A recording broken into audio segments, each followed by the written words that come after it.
ईश्वरीय श्लोकों के अत्यधिक पाठ और दिन रात किए गए विपुल पुण्य कर्मों पर अहंकार न करो, क्योंकि संकटों में सहायक और स्वयंजीवी ईश्वर के सभी पवित्र ग्रंथों का उदासीनता से पाठ करने की अपेक्षा आनंद और प्रफुल्लता से मात्र एक श्लोक का पाठ करना ही किसी व्यक्ति के लिए अच्छा है।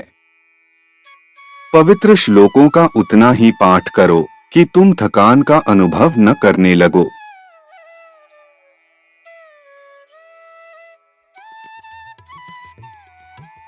यह पवित्र लेख बहाई शिक्षाओं का एक अत्यंत गहरा और संतुलित संदेश प्रस्तुत करता है।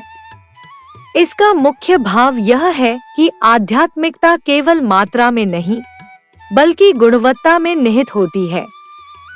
बहाई दृष्टिकोण से देखें तो हमें यह सिखाया गया है कि ईश्वर के वचनों का पाठ केवल एक बाहरी कर्म या दिखावे का साधन नहीं होना चाहिए। यदि कोई व्यक्ति दिन रात श्लोक पढ़ता है, बहुत सारे पुण्य कार्य करता है, लेकिन उसके भीतर अहंकार आ जाता है, तो वह वास्तविक आध्यात्मिक प्रगति से दूर हो जाता है। क्योंकि बहाई शिक्षाओं में नम्रता को सबसे बड़ा गुण माना गया है।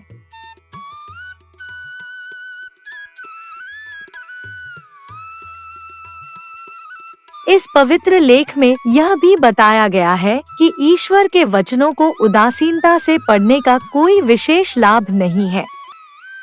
यदि मन कहीं और है और हम केवल संख्या बढ़ाने के लिए पाठ कर रहे हैं, तो वह आत्मा को स्पर्श नहीं करता। इसके विपरीत, यदि हम आनंद, प्रेम और एकाग्रता के साथ केवल एक श्लोक भी पढ़ते हैं, तो वह हमारे जीवन में गहरा परिवर्तन ला सकता है। बहाई शिक्षाओं में यह भी कहा गया है कि आध्यात्मिक अभ्यास ऐसा होना चाहिए जो हमें ऊर्जावान बनाए, न कि थका दे। इसलिए पवित्र श्लोकों का उतना ही पाठ करो कि तुम थकान का अनुभव न करने लगो। यह हमें संतुलन का पाठ पढ़ाता है।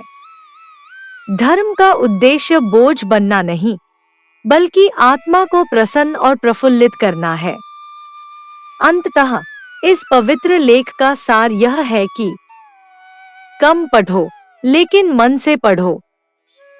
कम करो, लेकिन सच्चे भाव से करो।